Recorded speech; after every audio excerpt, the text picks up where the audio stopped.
件番号6902デンソー株式売り出しの直前なのに国土省にリコールの届け出を出して株価操作じゃないのこれはっていう2050円以下にするらしい。半導体の原価であるゲルマニウムって非常に高価な鉱石レアメタルだったんですけど、それがそこら辺の土でもできるっていうシリコンになったので、利益は飛躍的に向上します。PR の株価指標が割安となり、株価は絶対上がるってデンソーは考えました。予想もね、強気に出しています。リコールっていうのはそれって建前だと僕は思うんですよね。400万台のリコールに対して実際に壊れた件数の報告っていうと420件めっちゃ低いんじゃないのっていう。これって人が事故を起こしたじいちゃんばあちゃんの件数含まれて結構割合が多いんですよね。株7000億円の市場への売り出し、数年前のリコールのことをいきなり公募直前に国土省に提出して意図的な株価操作じゃないの？安く株をトヨタが売れば手元に残る資金っていうのはデンソーは大きくなるんですよね。資金を調達するっていうのは株の性質なので、安く売ることはデンソーにメリットがあるんです。公募により資金流出を最小限にするために株価をできるだけ下げる。そして新NISAに備えてたくさんの人を呼び込んで、でそこから業績が良かったっていうと一番得をするっていうのは株式を公開しているデンソーなんですよね。金融で儲けるセオリーだとこのようなシナリオとなります。で、値上がり益でも有効ですし、配当金 3% を超えるだろうし、自分の個人年金としても持ててもいいなと思ったので取り上げました。公募売り出しの概要に行きます。公募売り出し、価格決定日の 3% から 5% の割引された価格で購入できる。公募の価格が決定されるのは12月13日から18日。仮に13日の終値が2000円だったら60円から100円、安く購入できるということになります。僕は楽天証券を利用していて、株の取引手数料っていうのは無料です。一方、今回の公募売り出しの場合、手数料は不要のため、決定された株価ダイレクトな購入の価格、つまり売り返したその利益に対して税金はかからないということですね。受け渡し日の当日から売却が可能で、5% のディスカウントですぐ売るっていう手法も考えられます。結構魅力的ですよね。1000万円を動かしただけで50万円湧いてくるみたいな、信じられない世界。売り出しの目的は、トヨタ自動車、トヨタ自動食器、愛信が保有していた政策保有株の売却によるものです。株価チャートに与える影響を考えてみます。政策保有株っていうのは特定株っていう普段は売買されないような株なんですよね。不動株が多いほど、その株の取引がしやすくなります。取引がしやすいっていうことは、投資家が株を買ったり売ったりすることが簡単である。その結果、株価市場全体の流動性が向上して、注文が早く執行されやすくなります。より細かい値段でね、注文ができるってこと。あと、価格変動性の増加。不動株が多い場合、小さなトレードが即座に反映されやすくなります。これが株価の変動性が増加する一因です。流動性が高まると同時に価格がより頻繁に変動することが予想されます。あとはテクニカル分析の有効性。そうですね。ここが一番面白いっていうかな。デンソーって結構大きい企業じゃないですか。だから分析しやすいんですよね。不動株が多いとテクニカルな分析がより有効になります。取引が頻繁に行われ、価格が変動しやすいため、チャートのパターンとか、テクニカルインジケーターが投資家にとってより意味深いっていうかな、分析しがいのあるものになります。売却後、議決権っていうかな、株の割合は愛信は 0%、トヨタ自動食器が 5%、トヨタ自動車が 20% に低下します。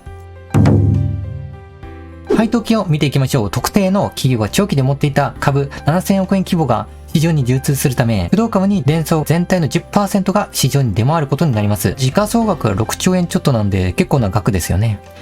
僕が重視するのは、買って利益が見込めるかってことですね。不動株が市場に出回ると需要より供給が高くなるんで、株価は下がるのがセオリーです。今の配当金が 2.82% なので、今後の値下がりと増配による配当金の範囲により、配当利回り 3% を超えるはずです。利回り 3% っていうと高配当銘柄ではなくて、やっぱり 3.5% 以上はあってほしい。今回のエントリーはキャピタルゲイン値上がり益を想定したエントリーとなり、配当金は失敗を時間でカバーすることができるっていう、あくまでセーフティーバーという感じで、3% だったらギリできるっていう。僕の運用資産は600万円で 2.8% っていうと、1年間で16万9200円となります。運用のパフォーマンスだと、ニートの僕だと全然物足りないんですよね。生活費以上の利益が求められるから。ちなみに僕の利益は120万円ほどで、運用パフォーマンスは今年は 20% となります。一方で会社員をして、サブ収入だったら20万円。これはお金を株に変換していれば勝手に増える錬金術は魅力的な金融資産ですよね。さて、非常に有名なんですけど、じゃあどういう会社が強みかっていうのを僕の自動車整備士をやっていた僕目線で説明していきます。トヨタ自動車から独立して日本電装株式会社が設立されたのが始まりです。現在では国内最大の自動車部品メーカーとして自動車業界既得権益を行使しています。世界の主要な自動車メーカーに幅広い製品を供給するメガサプライヤーとして成長している企業のデンソー、カーナビ、メーター、エアコン、熱交換器とか幅広く展開しています。僕も自動車整備としてトヨタディーラーに5年間勤めていて、機械工学学んでいたので、この業界の銘柄は得意分野です。電気自動車の導入が進んで、内燃機関のエンジンに依存しているメーカーは衰退していくでしょうね。一方でデンソーっていうのはエレクトロニクスで EV の普及に影響はないです。むしろデンソー品は増えてきますね。また、商品の車はトヨタとかホンダ、そういう車の営業マンが必死で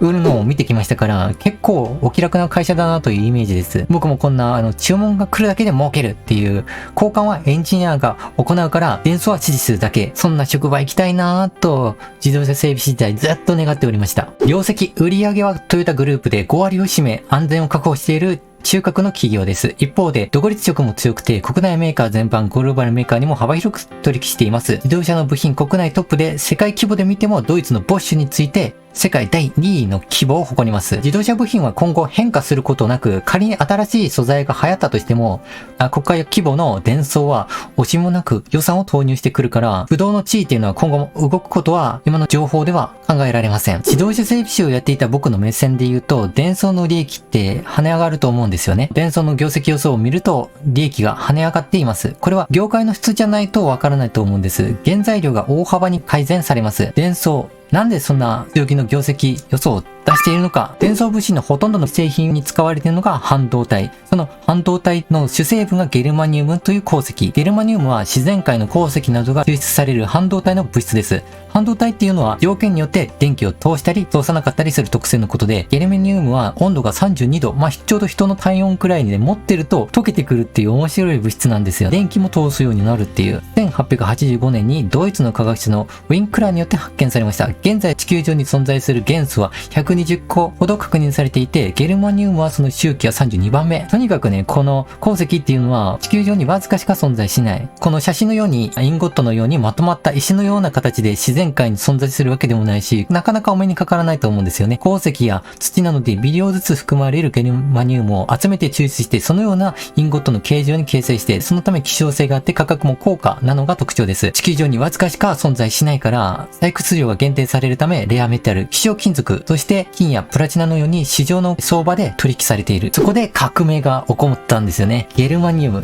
ケイ素、シリコンに関わったんですよね。ゲルマニウムからすれば材料はただ同然の価格となります。この地球の近くで酸素に次いで多いとされている元素です。天然には単体で存在はせず、ケイ素とか二酸化ケイ素といった他の元素と結合した形で岩石の土壌を形成していて、水道水にも含まれています。ミネラルみたいにね。中国のレアメタルに依存していた日本が半導体技術の進歩によって、そこら辺の土から素材を調達する錬金術というのが可能になりました。そのことにより取引国の機嫌を伺わなくてもいいし、安定供給されて日本での生産調達が完結するため、利益の飛躍的な向上っていうのが予想されました。そんなね、黒はどうでもいいとして、僕たち投資家に関係があること、それは2年後、2025年はデンソーの今の株価だと割安になることが期待できています。普段未来を予想することは僕はないんですけど、機械工学の得意分野で未来がたまたま見えたので魅力的な銘柄だったなと判断しました。四季報、株主構成、特定株、不動株、時価総額、誰と戦うことになるかがわかる。時価総額6兆4100億円の 10% の市場に株価が出回るとなると、間違いなく株価っていうのは供給過多になって株価は下がります。ましては 5% のディスカウントされて入手した投資家っていうのはすぐ売る可能性だってあります。ここで新NISAで長期保有者と入れ替わって、次のね、イベントである業績がいいから株は上がりそうだよってデンソーとかその周りの関係者、機関投資家が SNS 事務局で宣伝することで株価は正常値になるというシナリオです。機関投資家っていうのは他の人との接触を断つために金庫みたいなところにいるみたいなんですよね。ちゃんとイナゴとして載ってるかっていうのはやっぱり Twitter とか YouTube でしかわからないみたいで、情報は僕たちと同じっていう感じです。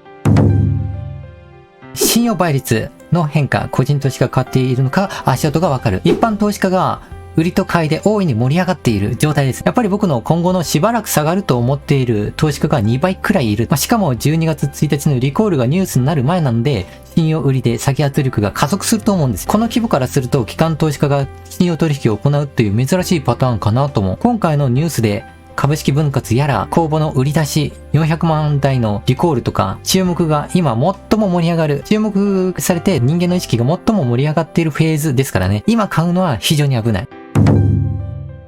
チャート分析第2段階、株価出来高チャット GP で有約を説明。半導体原価の消失によりデンソーの利益率が急上昇する。PR の株価指標が割安となり、デンソーは株価が上がる。リコールっていう建前で株価操作を実施する。400万台のリコールに対して実際に壊れた件数は420件。トヨタのグループが7000億円の株の売り出しを行う。意図的な株操作の可能性があるなぁと。法律の上に企業があるってよくあることじゃないですか。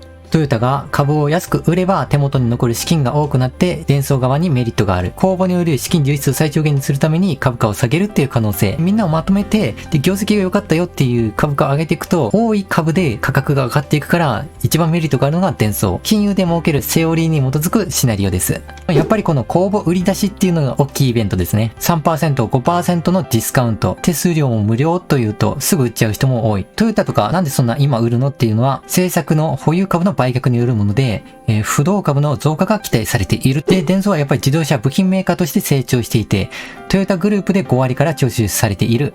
国内トップで世界第2位の自動車部品メーカー。半導体の主成分であるゲルマニウムの価格の縛り、呪縛からシリコン、そこら辺の土で作れるようになった。その2年後2025年にはデンソーの株価が割安になる可能性がある。もしくはもう上がってるか。直近のチャートの動きだと、時価総額6兆4100億円が 10% 市場に出回ると株価っていうのは下がって、さらに 5% のディスカウント入手した投資家っていうのは即売却の可能性がある。一方で、その新 NISA の長期保有者と入れ替わって株価が適正価格になる可能性があるなと。で、個人投資家が大いに盛り上がっていて株価が下がる可能性がある。それが2050円、直近の目標。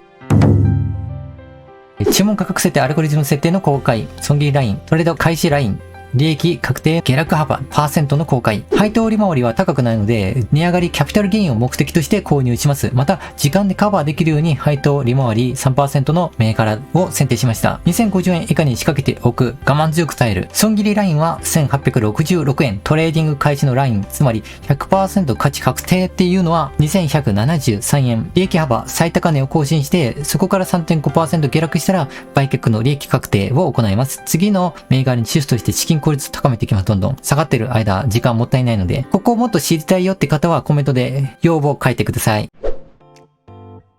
証券番号2782セリア。チャートでお得、今検討すべきか。選んだきっかけとしては、ニュースや株チャンネルでも取り上げられていないのに、こっそり株価上がっている銘柄だからピックアップしました。僕は運用資金600万円しかないんですけど、その52万円を1銘柄に投資するっていうのは結構確実に儲けると分かったから。現に今話しているアルゴリズム注文を行えば、あと 0.6% 上がれば配当金の2年分を1週間でもらうし、それ以上の利益が見込めます。価値確定の銘柄。まだ動画収録から1週間くらいは上げは確実に進行すると思うので、エントリーをお勧めします。四季報株主構成、特定株、不動株、時価総額、誰と戦うかがわかる。時価総額が小売業としては大きい1950億円。それに対して、僕たちが購入できる不動株の割合は 3.6% なので、めっちゃ少ないですよね。株価が不安定になる性質があります。特徴的には株主構成で外国法人が多くて、その影響を受けやすいんじゃないかな。日本人の心理じゃなくて、その外国の情勢っていうかね、外国の都合によって、上下しているものなのかなと。銀行や役員や関係者だったら長期保有をしているから、外国法人が派手にね、買いを入れると、このようなグラフになるんだろうなという情報を見ていると想像できます。大量保有報告書も特に牽制しているという感じ、影響力も特には感じられないです。異常ないってことです。配当金総合利回り、配当利益、決まりが記念配当の誤差ではないか減配しないかという確認を行います。配当金 2.7%、意外と高いんです。10年間の減配はなし。配当性 50% っていうのは気になりますけど、財務、余剰資金というのは上昇しているのでクリアです。配当利回りが 2.7%、僕の投資資金600万円全部つぎ込んだとすれば、年間16万2000円の配当金となります。その金額、ちなみにセリア110円の商品だったら1472個購入できる金額で、僕の家の近くにね、お寿司屋さんがあってランチが1100円って美味しいんですよね。サラダと茶碗蒸しもついて美味しい。何回いけるかっていうと、147回。毎日通ったら5ヶ月ぐらい持つんですよね。すごい金額です。栗の力すげえ。どんな会社か強みかっていうと、この会社は小売業及び、卸売業を展開して、主に100円ショップで様々な商品を販売して利益を得ています。小売業では、消費財を直営店舗で一般消費者に販売して、卸売業ではフランチャイザーや大口顧客に商品を卸しています。これらの商品は消費者向けに店舗で販売されている他に、海外のフランチャイズ店舗向けに輸出されたり、国内の代理店に卸されたりしています。取扱い商品は多岐にわたって雑貨やお菓子、食品、など様々なカテゴリーに分けられる。こんな事業を通して様々な消費財を広範な顧客に提供することで利益を生み出しているらしいです。でも結構認知度は高いからね、僕も買っていいなと思いました。PER、PBR、ROE、業績教科書の指標ではなく正しく言うためには比較を行うこと。指標第一印象は自己資本比率が高い。こういう卸売とか実店舗っていうのは借金しないと建物っていうのは普通できないので借金しがちなんですよね。だから他人資本が多くて自己資本比率っていうと 30% くらいかなと。ついでに ROE つまり資金効率も見ていきましょうか。類似企業、証券番号2698のキャンドゥとかオンツー、ワッツ全部100円ショップです。で、比較をしてみます。自己資本比率っていうのがキャンドゥが 40.2%、ROE 資金効率が NA っていうのは赤字っていうことなのかな。自己資本比率がオンツーは 50.9%、ROE が 5.4%、セリアが 10.4% に対して、誰もみんな10% 台超えないんで、めっちゃいいパフォーマンスを出してます。また、自己資本比率が同じだったら対等な比較ができるんですけど、みんなこれ、もっと高くて当たり前のような数字を出てもおかしくない。自己資本比率低いのに、資金効率も低いって、よくわからないな。セリアがちょっとズバ抜けてるな。計算方式が違うのかなっていうくらい。PER は 22.3 倍。1年間の収益22年分で自分の会社を買収できるかっていうことです。他の企業と比較すると若干安いかなと。今まで割安で放置されていた銘柄で機関投資家が仕掛けてきているようです。信用倍率の変化。個人投資家が買っているのか足跡が見える。収録したのが12月13日なので、8日っていうのがわかりますね。8日の分の信用が。個人投資家もやっぱさすがだなっていうところ、みんなで足並み揃えて上げていってますね。僕も100株持ってたんですけど、さらに100を追加して利益を加速させました。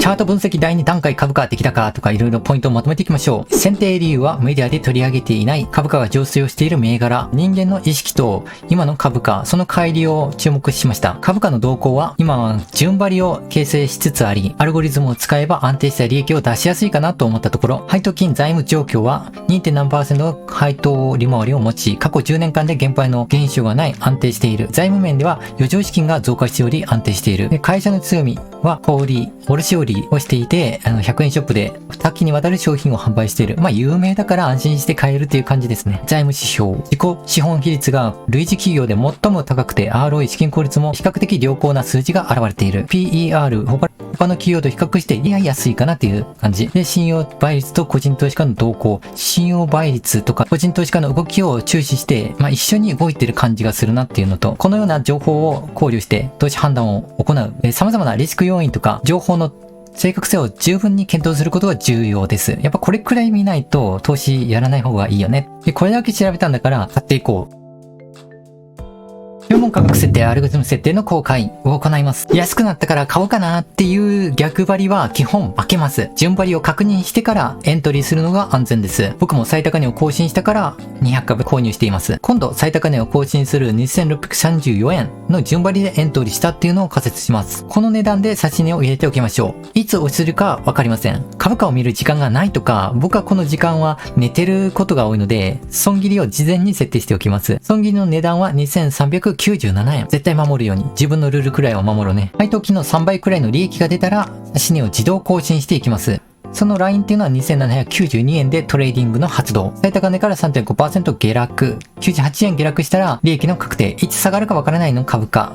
売り出すタイミングもそこで感情を使っちゃダメ。ゼロリアン投資を理想としています。攻めるときはリスクを把握して投資して、最悪の場合を想定してそれが許容できるんだったらエントリー。不安だったらその時点で根拠にかける自分に都合のいい妄想なので、もうやらない方がいい。エントリーしない方がいいです。自分で自信がある信じられる勝負に挑んでいきましょう。人生もね。人世におけるマインドセット、この説明をしていきます。人間はその制服通りの人間になる。ナポレオンの名言から学べること。服装を変えれば人が変わる。身だしなみを整えると、それだけでなんだか自信が湧いてきます。そして周囲の人たちもきちんとした見た目の人には好感を持ち、信頼さえしてくれます。警官の制服を着ている人を見るだけでなんか緊張したりしますよね。なんか自分悪いことしてないかな。ここ、絶対一時停止線止まっとかないとなってね。いつも無視するのに。人の第一印象の9割は見た目で決まると言われています。服装を変えることは人生を変える力があると、仕事着に着替えると、ビシッと気持ちが引き締まるような経験。それは結構多くの人が持っているのではないのでしょうか。ですから、自信を持ちたい人はまず身なりを整えてから。僕もやっぱり VTuber、相場の5倍くらいの値段をかけて作った。もうだから自信持って言える。理想の彼女だったらこんな感じにしてほしいなって妄想を形にした。めっちゃお金かけてプロのイラストレーターにかけて、だから自信持って言えるし、愛着を持っていくから継続した活動もできる。みたいな。何事も見た目から入るっていう人が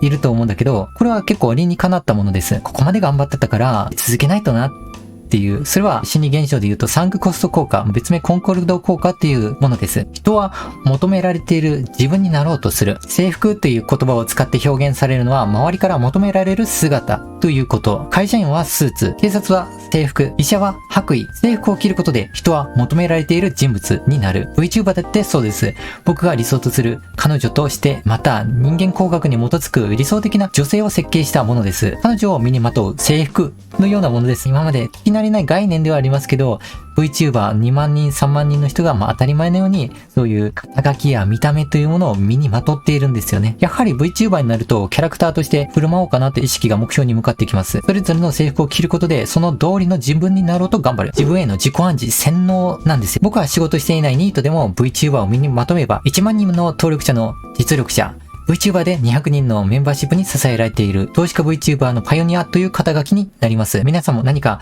ビジネス始めたいな、山に登りたいなっていうんだったら、もう登山グッズを揃えるところから始めましょう。揃えたら、もう揃えちゃったんだから、お金もかけちゃったんだから、あともう行くしかないよなっていうことになるんです。なんで会社に辞めたいな、新しいビジネスやりたいなって言ったら、もう先に会社辞めちゃうっていうこともいいかもしれないですね。僕はちょっと先に辞めちゃったパターンです。最後の挨拶を行います。僕たちの理念は、まず僕たちだけで幸せになっていこう。自分が幸せになると人に親切にできる余裕が生まれるから。親切は感謝となって自分にリターンが返ってくる。それが日本の未来のコミュニティで当たり前となる。コミュニティに属するかあなたの自由。それではまたね。